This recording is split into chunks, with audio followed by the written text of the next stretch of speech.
A reading of selected verses from Genesis chapter 45. Joseph could no longer control himself before all those who stood by him, and he cried out, "Send everyone away from me." So no one stayed with him when Joseph made himself known to his brothers. And Joseph wept so loudly that the Egyptians heard it, and the household of Pharaoh heard it. Joseph said to his brothers, "I am Joseph. Is my father still alive?" But his brothers could not answer him, so dismayed were they at his presence. Then Joseph said to his brothers, "Come closer to me." And they came closer. He said, "I am your brother Joseph, whom you sold into Egypt. And now do not be distressed or angry with yourselves because you sold me there, for God sent me before you to preserve life." Then he fell upon his brother Benjamin's neck and wept, while Benjamin wept upon his neck. And he kissed all his brothers and wept upon them, and after that his brothers talked with him. A reading of Psalm 133 in its entirety. How very good and pleasant it is when kindred live together in unity. It is like the precious oil on the head running down upon the beard of Aaron, running down over the collar of his robes. It is like the dew of Hermon, which falls on the mountains of Zion. For there God ordained a blessing, life evermore. A reading from the Gospel according to Matthew, the 16th chapter. Now when Jesus came into the district of Caesarea Philippi, he asked the disciples, "Who do people say that the Son of Man is?" And they said, "Some say John the Baptist, but others Elijah, and still others Jeremiah or one of the prophets." Jesus said to them, "But who do you say that I am?" Simon Peter answered, "You are the Messiah, the child of the living God." And Jesus answered, "Blessed are you, Simon, son of Jonah, for flesh and blood has not revealed this to you, but my God in heaven." The word of God for the people of God. Thanks be to God.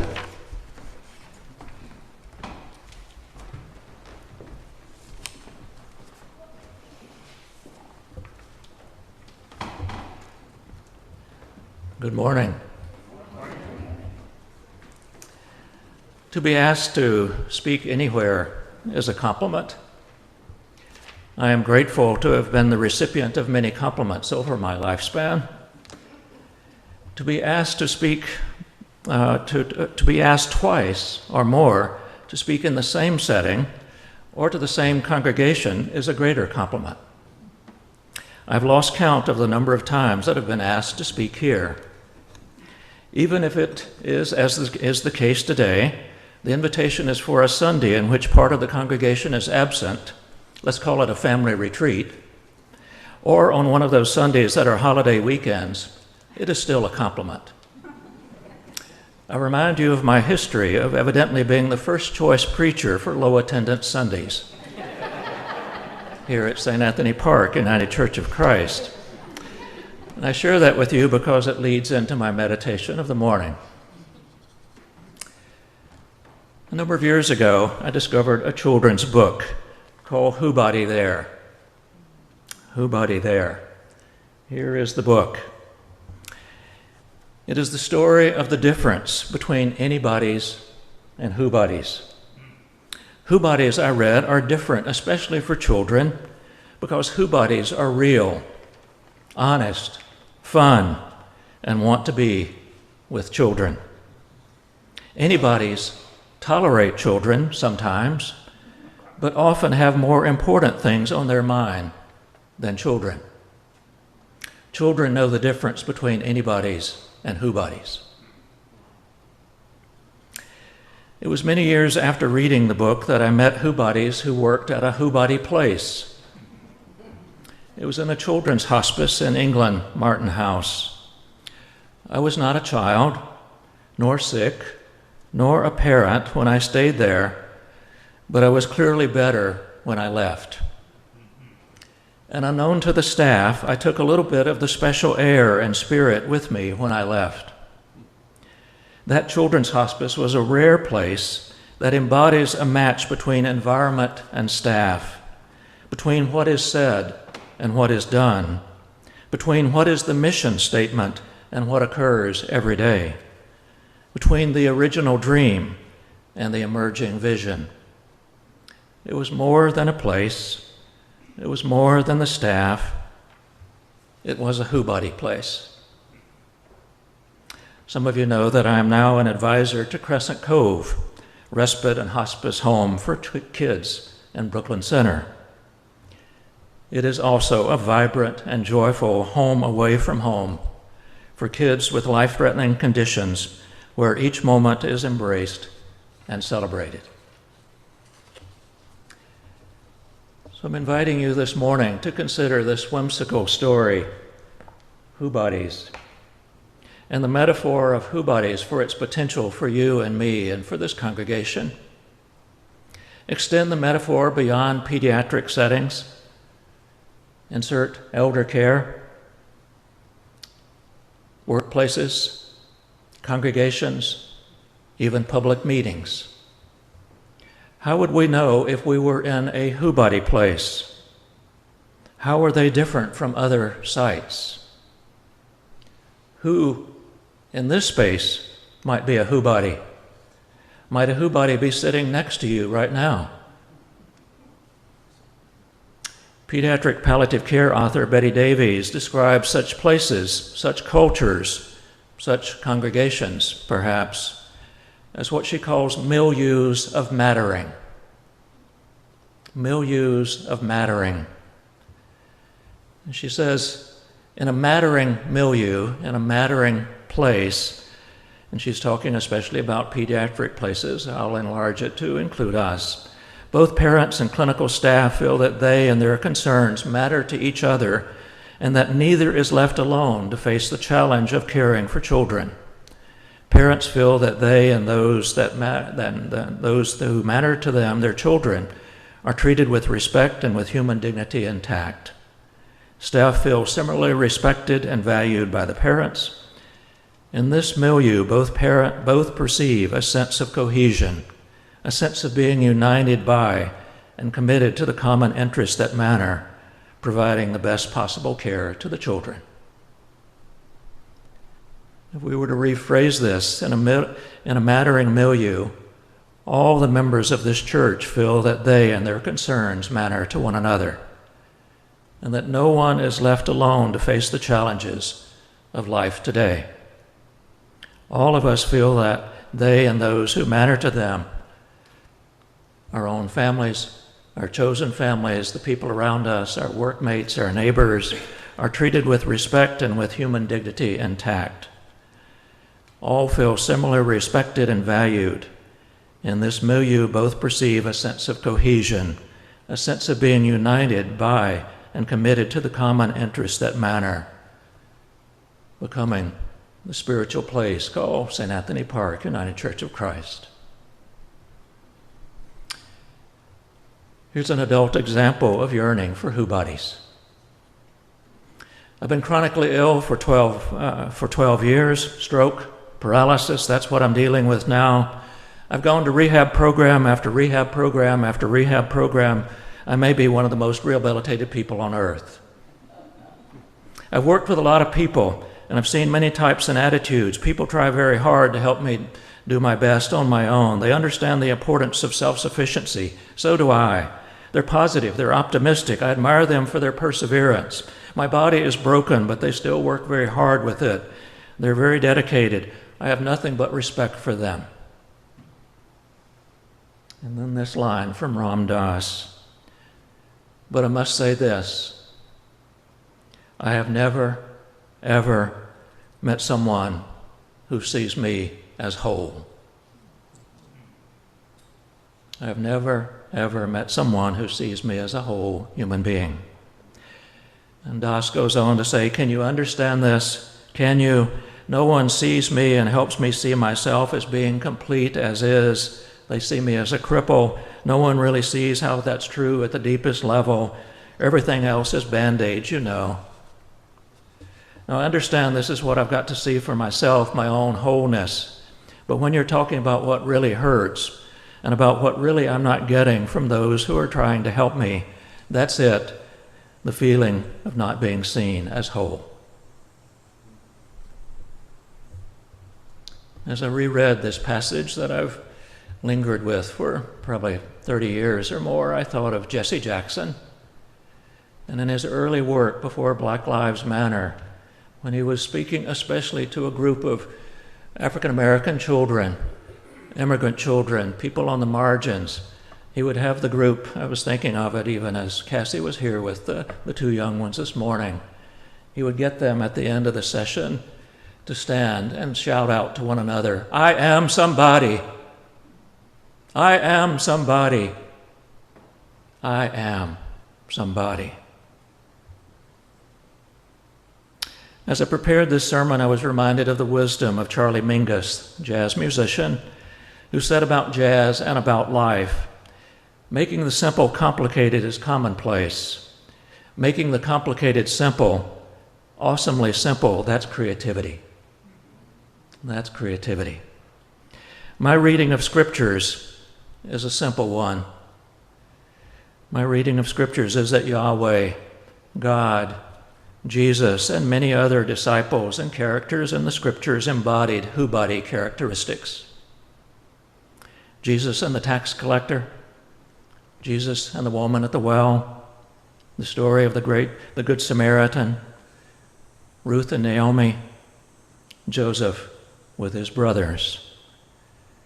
The Old Testament reading this morning is the familiar story of Joseph and his brothers, his earlier arrogance, their encounter in the midst, and then the brothers' encounter in the midst of drought and hard times for their families and communities.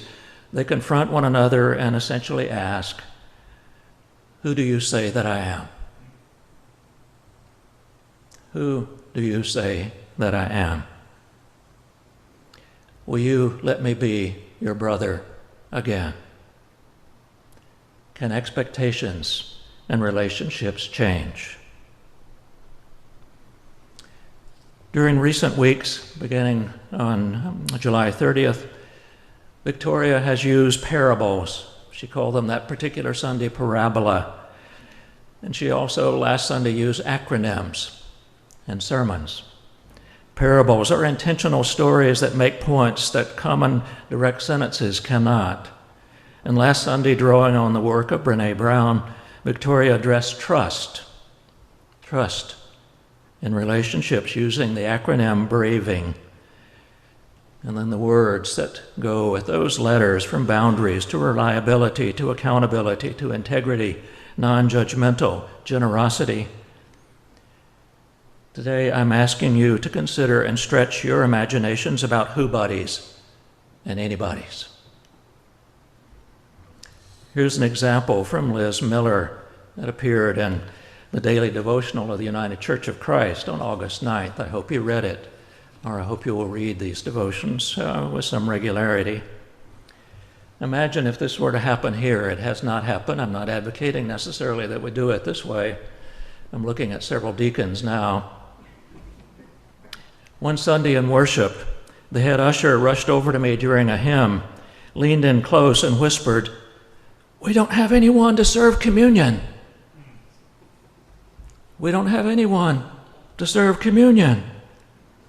Communion servers were part of the church's complicated but effective system in this church known as the grid. We call them the deacons, ensuring all volunteer roles are fulfilled each week. Rare is a Sunday without someone at their assigned stations. I was glad this morning that they showed up. But apparently that day, the critical task was omitted from the spreadsheet.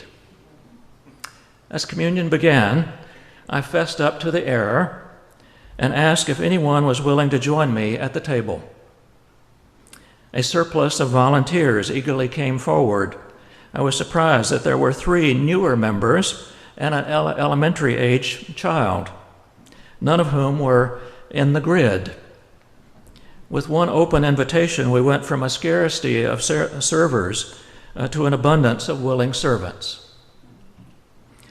As the congregation came forward to eat and drink, I watched as each server their face glowed with pride every time they offered a blessing to the same church members that as recently had welcomed them in and affirmed God's love for them. In that moment, I realized that our promise of a communion table that was open to all was half fulfilled. Our desire for preparedness and order created a barrier to those most eager to serve. The danger in feeding those who long to know Christ is that they become inspired to feed others in return. In a previous sermon here, we'll do a little test and see if you remember it from years ago. I only show up every couple of years or so. I shared the assertion of theologian John Westerhoff while he was at Duke Divinity School. Westerhoff said then that if we knew what we were saying, we would not say the words we voice at a child's baptism. When we say to the parents, "This child and all others, that we stand with you and will always be there with you for your child and family." Dare I ask you, are you ready to be Whobodies to children, adults, elders, anyone who acts strangely, has a quirky brain, who does not conform to your picture of the desired members of St. Anthony Park United Church of Christ? Are you ready to be Whobodies to people who are not like you? So why do we make that baptism commitment on those Sundays? Because the example of Jesus and our faith forebears urges us to aspire to be Whobodies, urges us to yearn to be Whobodies.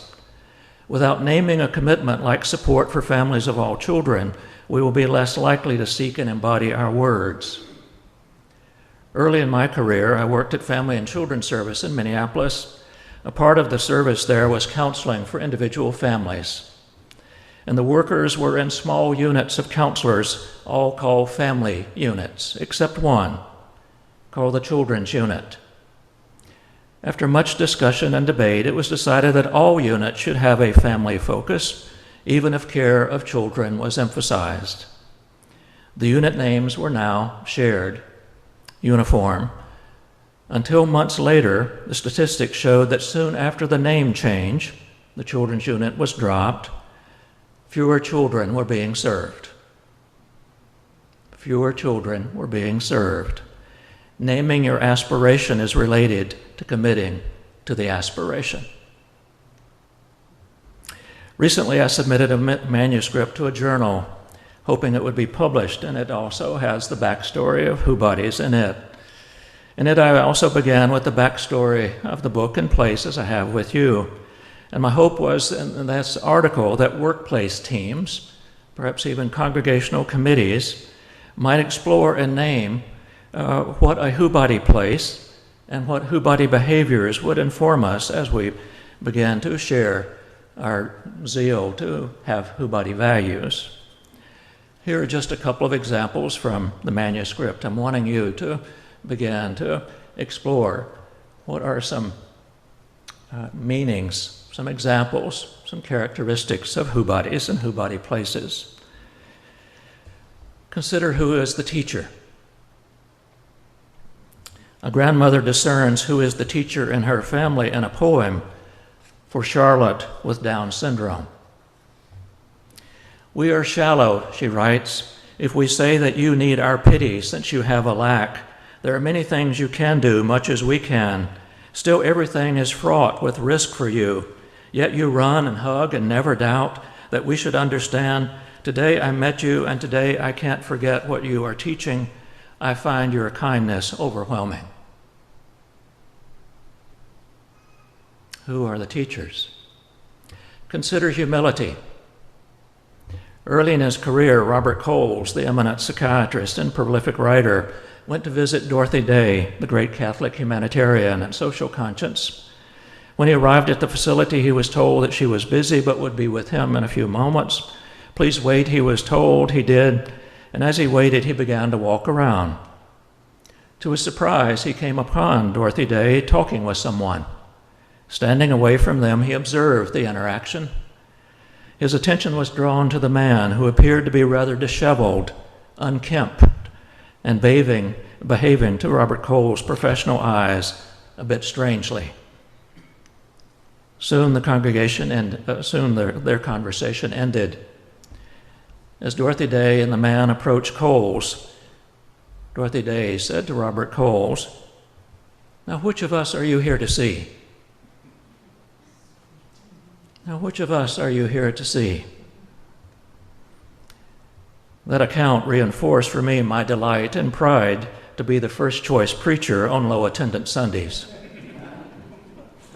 To aspire for high attendance Sundays can be arrogant.